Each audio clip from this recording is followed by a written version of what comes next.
Child health nursing में आज अपन पढ़ेंगे नया चैप्टर है कॉमन न्यूबॉर्न हेल्थ प्रॉब्लम, यानी न्यूबॉर्न के अंदर पाई जाने वाली सामान्यतः बीमारियां, यानी सामान्यतः प्रॉब्लम या सामान्यतः कौन कौन सी समस्या होती है न्यूबॉर्न के अंदर, वो है जो अपन आज पढ़ेंगे।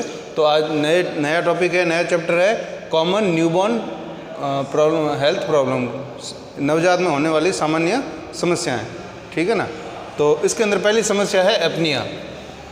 इसके अंदर पहली समस्या है एपनिया। अब क्या होता है कि कई बार प्री मैच्योर बेबी होते हैं, यानी जन्म का जो समय होता है 9 महीने गर्भ में रहना चाहिए, तो 9 महीने से कई बार पहले हो जाते हैं, 7 महीने में हो जाता है, 7.5 में होते हैं, 8 में होते हैं। तो इस प्रकार से ये जो बच्चे होते हैं समय पूरे 9 महीने का जो गर्भकाल नहीं पूरा करके उससे पहले हो जाते हैं, तो उनको अपन प्री मैच्योर बेबी कहते हैं। तो जो प्री मैच्योर बेबी होते हैं उनके अंदर की ये खासियत होती है कि उनका जो फिजिकल डेवलपमेंट होता है जो पूरे 9 महीने का होना चाहिए वो पूरा नहीं होता है, और कुछ है जो उनका डेवलपमेंट रहना बाकी रह जाता है। जैसे मान लो लीवर का डेवलपमेंट बाकी रह जाता है, इसलिए उनको पीलिया हो जाता है, ठीक है। और स्किन का डेवलपमेंट थोड़ा कम होता है, जिसकी वजह से उनको हाइपोथर्मिया वगैरह होने के ज़्यादा चांसेस रहते हैं, ठीक है ना। तो वैसे शरीर के जो सारे ऑर्गन हैं वो जो पूरी तरीके से डेवलप नहीं होते हैं, तो इसलिए वो क्या थोड़ा कमज़ोर रह जाते हैं और वो अपना पूरा है जो सही ढंग से काम नहीं कर पाते हैं जब प्रीमैच्योर बेबी होता है। तो क्या होता है उसी दौरान तो बच्चे का जो माइंड है वो भी है जो पूरी तरीके से डेवलप नहीं होता है। तो और उसके माइंड के अंदर जो माइंड की जो कंट्रोलिंग सिस्टम है या कंट्रोलिंग की जो कैपेसिटी है वो भी कैसी होती है, थोड़ी कमज़ोर हो जाती है। अब अपना जो देखना करना, सुनना करना, सांस लेना, ठीक है, हार्ट का धड़कना वगैरह, ये सब कहाँ पे कंट्रोलिंग होता है? माइंड के अंदर कंट्रोलिंग होता है। तो क्या होता है जो रेस्पिरेटरी सेंटर जो होता है, माइंड डेवलप नहीं है, पूरा मैच्योर नहीं हुआ है, इसलिए क्या होता है जो रेस्पिरेटरी सेंटर होता है वो भी डेवलप नहीं होता है। अब वो डेवलप नहीं होता तो क्या होता है, कई बार बच्चा सांस लेता है, कई बार सांस नहीं लेता है, ठीक है ना। तो इस सांस नहीं लेने की प्रक्रिया को अपन एपनिया कहते हैं। जैसे नॉर्मली सांस ले रहा है, सांस लेते लेते बीच में रुक गया, ठीक है, तो उसको अपन उस रुक जाने की प्रक्रिया को या इस प्रॉब्लम को अपन क्या कहेंगे? एपनिया कहेंगे। तो एपनिया की डेफिनेशन देख लो कि एपनिया क्या है? Cessation of air flow for last 10 second, यानी सीजेशन यानी रुक जाना, फॉर एयर फ्लो यानी एयर फ्लो का रुक जाना, यानी हवा का फ्लो रुक जाना, गैस का आना जाना रुक जाना। और कितने समय के लिए रुक जाना? लास्ट 10 सेकेंड, यानी कम से कम है जो 10 सेकेंड के लिए रुक जाना। अब 1 सेकेंड के लिए रोक लेता है या 2 सेकेंड के लिए रोक लेता है तो वो कोई एपनिया नहीं हुआ, ठीक है ना। एपनिया कब कहेंगे?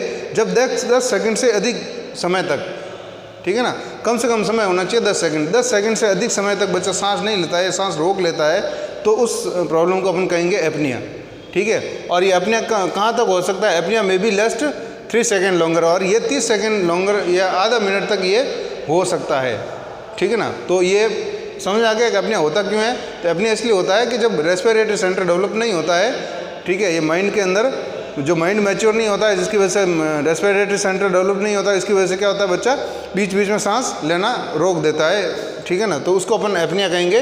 तो इसके एपनिया की डेफिनेशन होगी, एपनिया की डेफिनेशन क्या है कि एयर फ्लो का बीच में रुक जाना, सांस लेते लेते एयर फ्लो का बीच में रुक जाना कम से कम 10 सेकेंड के लिए, इस स्थिति को अपन कहेंगे एपनिया कहेंगे, ठीक है। ये एपनिया की डेफिनेशन होगी। अब पैथोफिजियोलॉजी मतलब शरीर के अंदर ऐसा क्या होता है जब एपनिया होता है। तो ये मैंने बता ही दिया है, प्रीमैच्योरिटी होती है, बच्चा प्रीमैच्योर होता है, जिसकी वजह से क्या होता है ब्रेन डेवलप नहीं होता है, और वहाँ पर का जो रेस्पिरेटरी सेंटर होता है वो भी डेवलप नहीं होता है। तो बीच में क्या होता है जो रेस्पिरेशन का लेने का जो सही पैटर्न होता है उसको मेंटेन नहीं कर पाता है माइंड, इसलिए क्या होता है जो वो बीच बीच में सांस रोक देता है। रेस्पिरेटरी सेंटर का क्या काम है?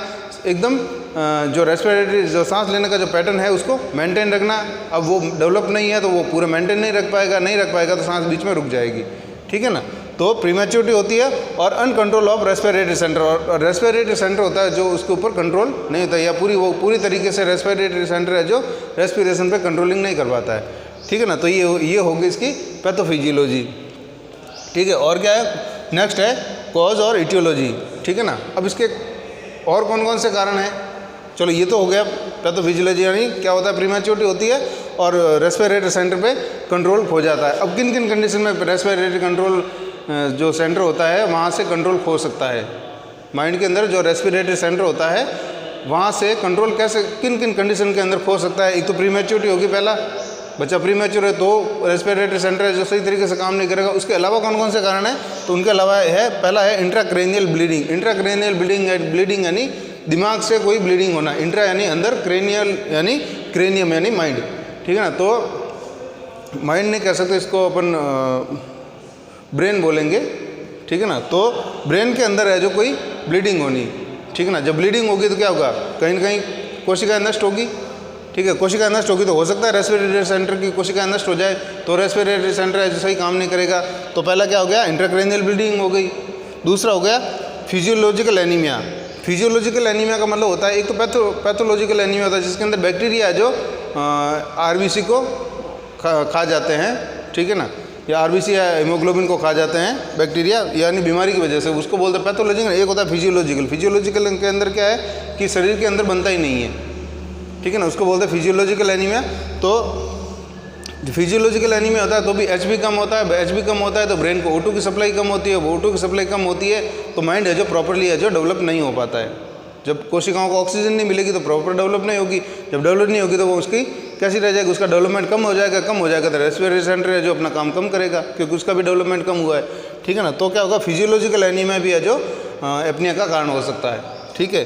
फिर तीसरा है पेटेंट डक्टस आर्टीरियोसस। पेटेंट डक्टर आर्टीरियोसस ये एक जन्मजात बीमारी होती है, कॉन्जेनाइटल बीमारी होती है। तो अपन जब कॉन्जेनाइटल हार्ट डिजीज पढ़ेंगे उसके अंदर ये है पेटेंट डक्टस आर्टीरियोसस, ठीक है ना। तो ये भी एक जन्मजात बीमारी होती है, ठीक है। हार्ट के अंदर डिफेक्ट होता है कि जिसके अंदर हार्ट के अंदर जो एक नली होती है पेटेंट डक्टर आर्टीरियोसस, वो क्या होती है जन्म के बाद में बंद हो जाती है। लेकिन क्या होता है कई बच्चों में ये बंद नहीं होती है, बंद नहीं होता, शुद्ध और अशुद्ध रक्त दोनों ही है जो साथ में मिल जाते हैं, साथ में मिल जाते हैं। तो बॉडी के अंदर अशुद्ध और शुद्ध रक्त दोनों मिक्स ब्लड है जो आर्टरी के अंदर रहता है। अब जब मिक्स ब्लड रहेगा तो कई कोशिकाओं को तो शुद्ध रक्त मिलेगा तो वो तो डेवलप हो जाएगी, कई कोशिकाओं को अशुद्ध रक्त मिलेगा तो वो डेवलप नहीं होगी, ठीक है ना। तो इस प्रकार से क्या होता है बॉडी की जो ग्रोथ होती है वो क्या होती है, रुक जाती है, ढंग से पूरी प्रॉपर ग्रोथ नहीं होती है। तो जिसकी वजह से माइंड भी है जो पूरा डेवलप नहीं होता है और ग्रोथ नहीं करता है। तो पेटेंट डक्टर आर्टीरियोसस होता है तो भी है जो एपनिया होने की संभावना रहती है। फिर है सेप्सिस। सेप्सिस यानी कोई गंभीर इन्फेक्शन होना, बॉडी के अंदर कोई गंभीर इन्फेक्शन हो गया, जैसे निमोनिया हो गया या मान लो किसी प्रकार का सेप्सिस हो गया यानी संक्रमण हो गया, तो उस समय भी क्या होता है एपनिया होने की संभावना रहती है। क्योंकि सेप्सिस से या संक्रमण से क्या होता है शरीर के अंदर टॉक्सिसिटी बढ़ती है, टॉक्सिसिटी बढ़ेगी तो माइंड का जो रेस्पिरेटरी सेंटर होगा वो भी है जो प्रॉपर तरीके से काम नहीं करता है, ठीक है। फिर है हाइपरग्लाइसीमिया यानी बॉडी के अंदर ग्लूकोज का कम होना, और हाइपोकैलीमिया यानी बॉडी के अंदर हाइपोकैल्सीमिया, ठीक है ना। तो बॉडी के अंदर कैल्शियम का कम होना। कैल्शियम पता है आपको, कैल्शियम क्या करता है, हार्ट की जो स्ट्रेंथ होती है उसको बढ़ाता है, यानी हार्ट की जो वर्किंग कैपेसिटी होती है उसको बढ़ाता है, ठीक है, स्ट्रेंथ बढ़ाता है। तो ये सब एक्स्ट्रा कारण हो जाते हैं या इटियोलॉजी इसको अपन बोल सकते हैं। ये जो कारण होते हैं इनकी वजह से भी है जो एपनिया हो सकता है, ठीक है। ये डेफिनेशन हो गया एपनिया की। फिजियोलॉजी यानी बॉडी के अंदर कहाँ से क्या प्रभाव पड़ता है कि प्रीमैच्योरिटी की वजह से रेस्पिरेटरी सेंटर पर कंट्रोलिंग नहीं होती है, ठीक है ना, यानी पूरी तरीके से वो कंट्रोल नहीं कर सकता, इतना कैपेसिटी उसके अंदर होती नहीं है क्योंकि वो खुद इतना डेवलप नहीं होता रेस्पिरेटरी सेंटर, ठीक है। और ये इसके कारण हो गए। अब बात आती है मैनेजमेंट की। तो अपन एज ए नर्स एपनिया हो रहा है किसी बच्चे को तो अपन क्या क्या करेंगे। तो सबसे पहली बात है किसी बच्चे को एपनिया हो गया तो अपन क्या करते हैं उसको स्टिमुलेशन देते हैं, जिसको ट्रैक्टाइल स्टिमुलेशन कहते हैं,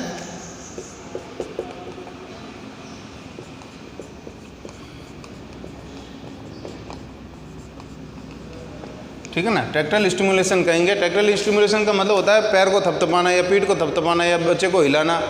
तो क्या होता है जब बच्चा हिलता है या पीठ को थपथपाते हैं तो फिर क्या होता है रेस्पिरेटरी सेंटर उसका वापस स्टिमुलेट होता है और बच्चा है जो वापस सांस लेने लगता है।